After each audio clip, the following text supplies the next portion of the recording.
DSC 2025 tip 2. మరి మీరు school assistant కానీ లేకపోతే ఎస్జిటికి కానీ ప్రిపేర్ అవుతున్నారా? మీరు ఎప్పుడూ కూడా సిటీలోనే ఉండాలనుకుంటున్నారా?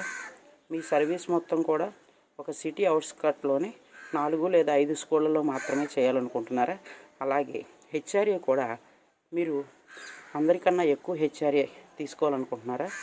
మరి ఈ టిప్ పాటిస్తే మీరు ఇప్పుడు చెప్పినటువంటి సౌకర్యాలన్నీ కూడా పొందుతారు. ఆ టిప్ ఏంటంటే, మీరు ఆప్షన్స్ని సెలెక్ట్ చేసుకునేటప్పుడు మీరు మున్సిపాలిటీకి సంబంధించిన స్కూల్స్ని మున్సిపల్ మేనేజ్మెంట్ని కోరుకోవాలి.